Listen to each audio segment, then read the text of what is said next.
Yarvo. Hello. Thank you so much for joining me today. How are you doing? I'm excited. This is kind of like a challenge.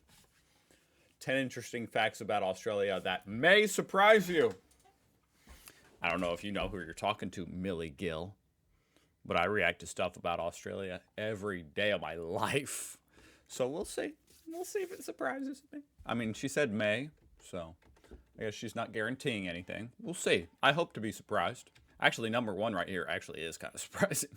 It actually is shocking. The Australian Alps get more snow than the Swiss Alps.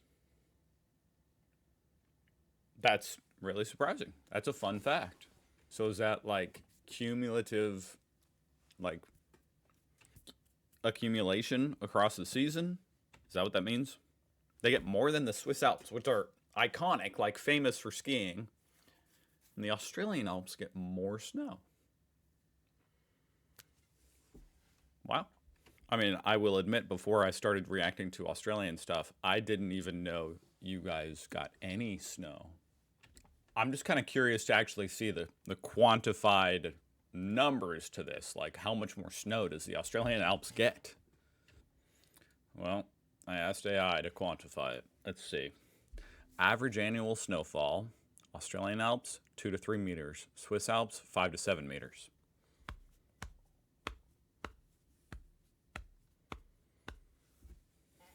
All right, just for the sake of cross-referencing my all-powerful AIs, I'm on Google's AI. It's a common misconception that the Australian Alps get more snow than the Swiss Alps. The Swiss Alps receive significantly more snow. All right, well, so far, that's no offense, lady, but that's 1 out of 1 facts. Wrong. Let's try number 2. 90% of Australians live on the coast. That is not a surprising fact. In fact, it might even be higher than 90%. I don't know. That sounds like a rough estimate. All right, the all-powerful AI says 85% of Aussies live within 50 kilometers of the coast. So, I mean, it kind of depends what you call on the coast.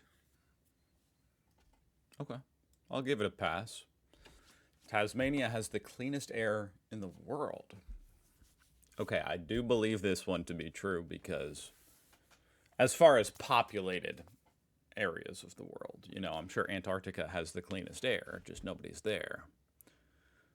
Air as clean as Antarctica, around 1/3 of the state is a national park. Oh, I didn't know that. Or World Heritage protected. And it's because that air is coming up from the Arctic, right? The Great Barrier Reef is the largest ecosystem in the world. Okay, I believe that. If you're unaware, I mean, maybe you don't know. It might be hard to have perspective on it being an Australian, but the Great Barrier Reef is extremely famous. Like, we all learn about it in school. It's the pride and joy of Australia, made up of nearly 2,500 individual reefs visible from space, stretched halfway down the eastern coast. Australia has over 60 separate wine regions. Interesting. Lots of a selection there of wine. You can't go to Australia and not try the wine. I'm not going to lie. That actually is not, like, that wasn't even really on my radar as far as if and when I do go to Australia. Trying the wine, while I honestly probably would have, with nobody even having told me to, it wasn't really, it's not like on the bucket list of things to do in Australia. But hey, if you insist, then absolutely I would love to try the wine. We actually have this wine, Yellowtail. I'm always seeing Yellowtail. And it's got a kangaroo on it. So that's how you know it's authentic. Hopefully it is authentic. I don't know. I guess I need to try this, guys. Is this even in Australia? Sorry, I'm trying to show the picture. Oh my God, I'm failing. Decline. There it is. Well, I don't know if it's from Australia, but it's got an Aussie spirit. Family-owned winery based in Yenda, Australia. There you go. Fraser Island is the largest sand island in the world. Interesting. I actually don't think I've heard of Fraser Island, apparently also known as Kagari. Let's see. Is this it? It looks gigantic. The island is part of the traditional islands of the Booch. I'm trying not to butcher this name. Buchula people, under the traditional name of Kagari. European settlers arrived in 1847, named the island Fraser Island after Captain James Fraser, who shipwrecked and died on the island in 1836. Well, can you go visit his ship? Because that would be pretty fun. Oh, I forgot I can do this now. What the heck? Or maybe I can't. Hello? Hello?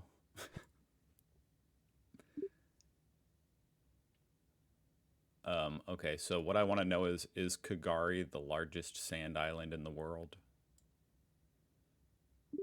Let's try it the old-fashioned way. Yes, Fraser Island is. Hopefully I'm saying that right. I'm sure I'm not. I like how this turned into an episode of Mythbusters. Myth confirmed, guys. Fraser Island is the largest sand island in the world. Indian Pacific Train has the longest straight section of train track in the world.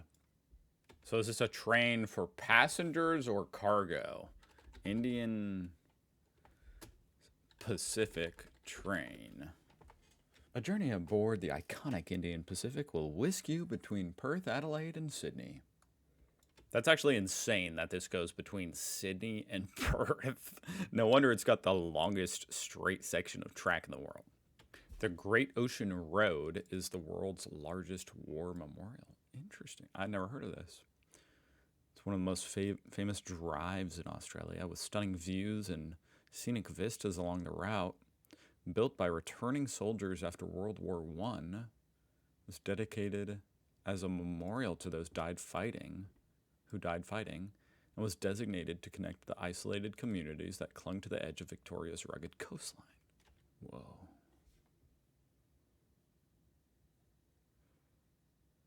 This is cool.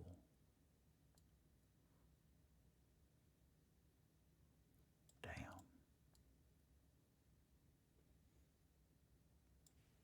80% of the animals are unique to Australia. So is that 80% of the different species? Because if we're talking about all the animals, I mean, half of them are just kangaroos, huh? But I'm guessing it means species. The animals of Australia are some of the most interesting in the world. Cuddly marsupials to a huge variety of birds. It is definitely one of the most fascinating aspects of Australia. And in fact, when I learn about other countries, no one even speaks about the wildlife. You know, that's really a uniquely Australian thing. All right, number 10. 2.5 kilometer. What the hell is a kilometer? Of Uluru is underground. The vast rock of Uluru sits in the red center of Australia, surrounded by scrubland and sacred to various Aboriginal tribes in the area. It is one of the few places on Earth to be listed twice as a UNESCO World Heritage Site. Okay, 2.5 kilometer of the rock is thought to be underground, connected to the Olgas, where the rock emerges again 16 miles away. So 348 meters is above ground, and approximately 2.5 kilometers of the rock is underground. So it is like an iceberg. That's what I was going to say. You're just seeing the tip of the iceberg. Wow. That's kind of unfathomable that it would go down that deep. That actually is a shocking fact. This was a good list. Other than starting out with a myth, this was a really good list. Good job, Millie Gill. I'll link her blog link down below. Thank you for watching. I'll see you guys tomorrow.